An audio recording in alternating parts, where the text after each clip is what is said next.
Hello and welcome. You have just tuned in to Denver's weekly real estate podcast, the Denver Homes Market Report. This is Ricky Schoonover of Mode Denver Real Estate. I produce this podcast every single week. I do my best to get it published on Thursdays before 5 p.m. You know, we started this show amid the pandemic last year, right around this time, actually in April, I believe.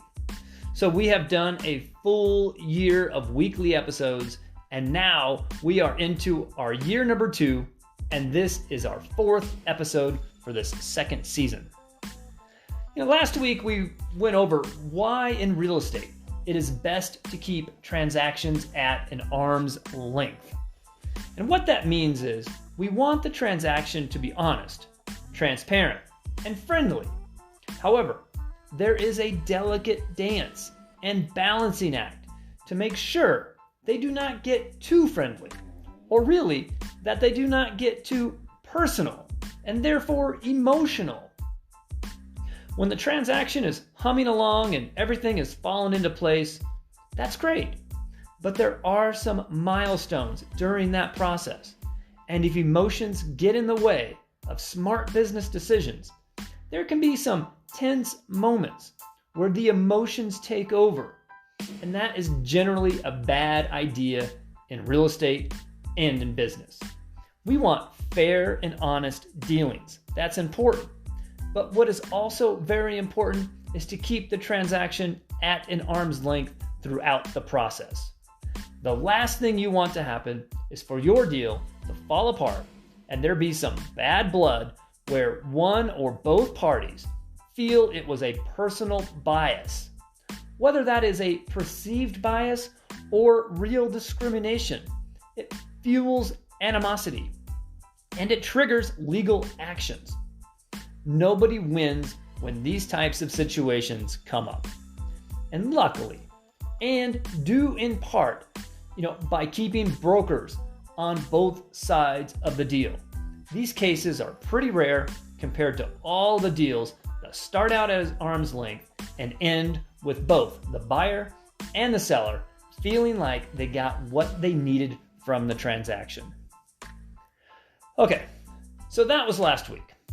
Now, next week, we'll be able to look at all the data.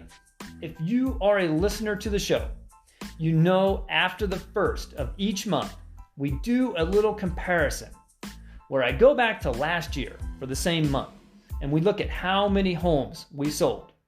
Then we compare that to this current year. So next week, we'll look at all the homes sold in April of 2020 compared to how many homes we are just now closing out for April 2021. This will be super interesting as we were, pretty much in lockdown around this time last year. Then, of course, I have another twist to throw in the mix for next week. It's not year over year, but, of course, we'll cover that. But I also want to look at the list prices of homes we have just sold recently. So we'll look back at the homes were listed maybe 30 or 60 days ago and look at the price it was listed for or offered for, and then compare that price to the price it actually sold for. If you're a buyer right now, you know darn well homes that are being offered for sale, let's say at $550,000, are sometimes selling for $40,000 to $80,000 or even higher than their ask price. I had a townhouse right across the street from me. It went on the market last Wednesday at $795,000. And even before the weekend, it was already under contract. Now, until the house actually closes, it's not public knowledge of just what the price of the buyer and seller had agreed upon. But I think it's pretty safe to say it was a compelling enough of an offer that the seller went to contract, even before showing the home over the weekend to other potential buyers. So we have a jam-packed show set for you next week. Let's get on to this week. This week, I want to get into the learning curve and ensuing buyer fatigue. This is a phenomenon that is happening with buyers. This is especially true when the market is very active and homes are selling for over the asking price, sometimes well over, where even the appraised value cannot keep up with market value. And then there's a cycle that goes on in the minds of a buyer. Now, if you are a buyer, there is a reason I always say to you, you need to first hire a realtor you know has the experience. Part of the reason is if your realtor or your real estate professional is someone who is not acutely aware of the current market, their lack of what it is taking to win contracts can actually end up hurting you as the buyer. When you are a buyer, you need to know right away what the current market conditions are.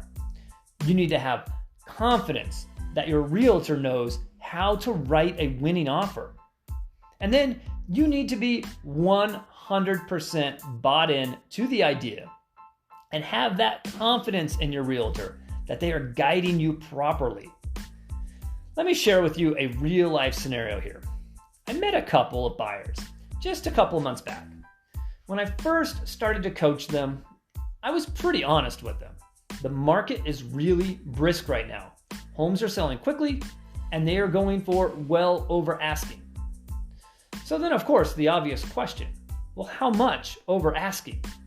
And it's an honest question, but sadly, it's not an easy one to answer because there are so many variables. Each neighborhood, even block by block, can be different. Even the day the seller and the listing broker put the home live into the MLS can be a factor on if this home will sell for over the asking price.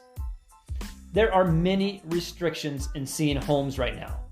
We are really doing our best to avoid having overlapping showings, and we are also trying to limit those showings to tight 15-minute windows.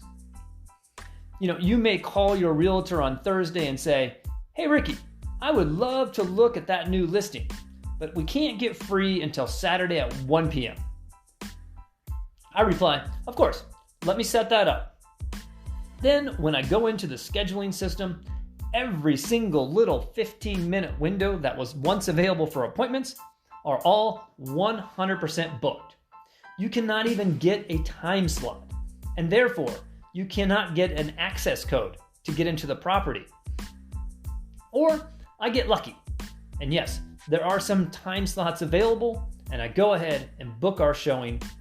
Then come Friday afternoon, I get sent an alert that my showing was canceled by the listing broker. Turns out the seller received a great offer and is accepting that offer even before the weekend, and therefore will not be allowing further showings throughout the weekend. These two scenarios are not uncommon right now. I've been selling real estate for 18 years now. I have quite a database of buyers and sellers that are built up into my list of contacts.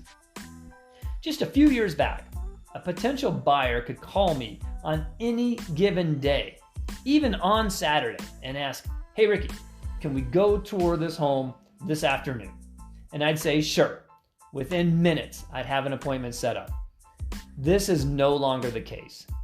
I'm even reaching out to my database on Wednesdays now and letting my potential buyers know if they are planning to call me to go look at homes, to please send me the addresses either on Wednesday night or Thursday morning, even though we plan on seeing the homes over the weekend. I have been coaching my clients and try to get them free on the weekdays so we can actually go tour homes in the midweekday. There's less potential buyers that can get free at those times. I met one client on his lunch break midweek just a couple of months back. After his lunch break, we went back, we wrote the offer. I believe it was on a Wednesday. And we won the acceptance and we went on to the closing table on that particular deal.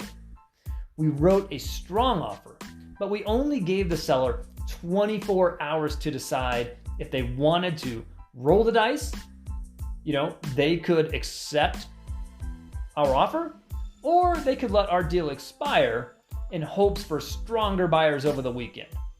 And they decided that our offer was a great offer and weekend showings may not net them anything better. Needless to say, my client is now in his new home and loving it. So back to my point on buyer fatigue. It's tough out there. It takes some proper planning, and when you finally see a home you really like, you need to be ready to go in, basically all in on that offer. Pull out all the stops you can possibly stomach to make your offer as enticing to the seller as possible. Even with all that, you may not win.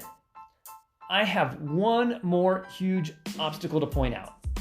If you've been looking at homes in person recently and have considered putting in an offer, you've probably run into this. Many listings have a clause which are built into them, which say something to the effect, in the event of multiple offers, seller requests all offers to be submitted by Sunday at 12 noon. Please, no acceptance days before Tuesday at noon, where the seller will accept then the highest and best offer. Well, what if you look at multiple homes and you want to write an offer, but there's 3 homes that you really like? You just can't do that. Section 29 of the contract to buy and sell real estate says you are writing this offer and submitting this offer in good faith. You cannot, in good faith, write on more than one home at a time, unless you are in good faith willing to purchase multiple homes at once. And most of us, we can barely afford the one home that we're writing on, much less multiple homes at the same time. So you may see 3 or 4 homes that weekend that you really like. It's almost impossible to write on more than one due to the fact the seller is not likely to respond until Tuesday. So, to combat this, what I've been doing is trying to coach my buyers to come out with me on a Wednesday or a Thursday. So we can write one offer, with a 24-hour acceptance. Then as we get into the weekend, if we start Wednesday and, potentially write a couple of offers even before the weekend, as soon as one offer expires and the seller has not accepted, we immediately submit another offer with the same 24-hour deadline. And then finally, we get to Sunday. And if that home that we said we would review offers on a Tuesday, we can still potentially get an offer in on that home, as offer we wrote the previous day expires if we have no acceptance from the seller. Week after week, 2 or 3 offers, all strong offers, thousands over the list price, even offering to come in with cash if the agreed upon price is higher than the appraised value. We had written offers $75,000 over the list price and still didn't win. After 4 to 6 weeks of this, buyer fatigue can definitely set in. It's a jungle out there. If you are wanting to buy a home, it takes dedication, a level of commitment to the process, and sadly, those first 3 weeks, it's hard to believe the market is really as strong as your realtor is telling you. You may well think, well, I only want to offer $10,000 over the asking price. In all honesty, that is probably not going to be even close. So with each home the buyer loses, they keep ratcheting up their offer. But with each home that goes to contract and then eventually closes, the market moves up to that much higher. And the buyer is caught in this sort of hamster wheel where they are finally writing offers. But even after 2 or 3 of these not winning, they get frustrated. And it's understandably so. A few years back, I'd take a buyer out one weekend. They want to write an offer. They want to try to get somewhat of a deal. So they offer a few $1,000s less than the list price. And then when they don't win, the next weekend, they are willing to write an offer at full price, and they still don't win. By the third weekend, they finally get it. They have to go big. So we write the offer $10,000 or maybe $15,000 over the asking price, and they win. Now we are in a different world. Going big means $50,000 to $75,000 over the asking price, and also being willing to offer up extra cash in the event the agreed upon price is higher than what the appraised value comes back as. I mean, buyers are having to give up more in their initial offer to even get the seller to really consider them. It's hard to call it negotiations when the seller has 10 or 15 bona fide offers in hand and is selecting the highest and best offer. I mean, they hold all the cards. There is no time to kind of start off writing half-baked offers and hoping one sticks. You got to go all in on all your offers from day one. I told my buyer recently, the offer needs to be 110% effort. No more of this, I don't mind losing this one because something better might come along next week. With that mentality, you may not become a homeowner in this market. And that's fine. This market is not a market for everyone.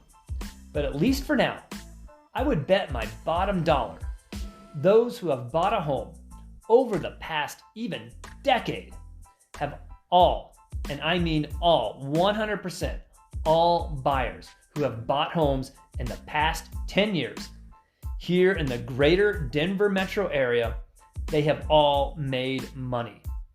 Every single one of them. It's hard to find an investment that is 100% positive returns for over a 10-year span. I mean, that is the power of real estate. It's a roof over your head. Yes, it's shelter for you, your family, your friends. And the icing on the cake, unlike being a rental for 10 years, where you only lose more money the longer you stay, real estate happens to have been an amazing investment for now over 10 years. Will it continue? I sure hope so. But we don't know the future. We can only live in the moment and reflect on the past. You'll see that buying a home can be and has been a very smart move for many. Now, on that note, we're going to wrap up today's show. If you're thinking of buying a home, and please, if you're thinking of selling your home right now, this is your golden opportunity. Give me a call. Let's talk about your situation and see how I can help you. Even in this tough market, I have recently helped my clients sell one home while buying another. So don't think it cannot happen. We can make it happen. And yes, I can help you even as a first-time home buyer in this crazy market. Give me a call. My number here, 720-688-5110. Once again, Ricky Schoonover of Mode Denver Real Estate, and you have been listening to Denver's real estate podcast, the Denver Homes Market Report. I hope you'll subscribe and tune in next week.